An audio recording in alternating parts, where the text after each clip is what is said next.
औज़ुबिल्लाहिमिनश्शैतानिर्रजीम बिस्मिल्लाहिर्रहमानिर्रहीम अल्लाहुम्मा सल्लि अला सय्यिदिना मौलाना मुहम्मद तिब्बिल क़ुलूब व दवाइहा व आफ़ियतिल अब्दान व शिफ़ाइहा व नूरिल अब्सार व ज़ियाइहा व आलिहि व सहाबिही दाइमन अबदा। मुअज़्ज़िज़ नाज़रीन, वासिल उम्मी सेंटर के साथ आपका मेज़बान हाज़िर खिदमत है और हमने एक सीरीज़ चलाई हुई है साग के हवाले से कि मुख्तलिफ़ सागों के ऊपर हम आपको मालूमात फ़राहम कर रहे हैं। तो उस सिलसिले की आज हम तीसरी वीडियोज़ आपके साथ शेयर करने वाले हैं और आज जो हम साग शेयर करेंगे वो है सोए का साग। सोए का जो साग होता है इसके पत्तों को बतौर साग इस्तेमाल किया जाता है और ये ज़्यादातर बतौर दवा ही इस्तेमाल किया जाता है।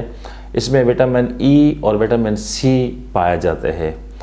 इसको सरसों पालक वग़ैरह के साथ पकाकर इस्तेमाल करना ज़्यादा मुनासिब है और खाने को ये हाज़िम भी है और रिह को ये तहलील कर देता है और गुर्दे की पथरी को तोड़कर पेशाब के ज़रिए पथरी को रेज़ा रेज़ा करके निकालने का ये बायस बनता है।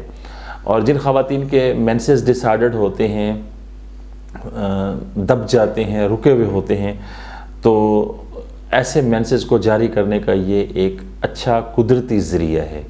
उम्मीद वासिक है कि सोए के साग के हवाले से जो हमने आज का ये कंटेंट आपके साथ शेयर किया आपको ज़रूर पसंद आया होगा। पसंद आने की सूरत में लाइक का बटन ज़रूर दबा दीजिए और हमारे चैनल को सब्सक्राइब करना ना भूलिए और साथ लगे बेल के बटन को ज़रूर दबा दीजिए ताकि इसी किस्म के आने वाले जो मज़ीद हमारी वीडियोज़ हैं उनका नोटिफिकेशन आपको बर वक्त मिल सके और आप मुस्तफ़ीद हो सकें।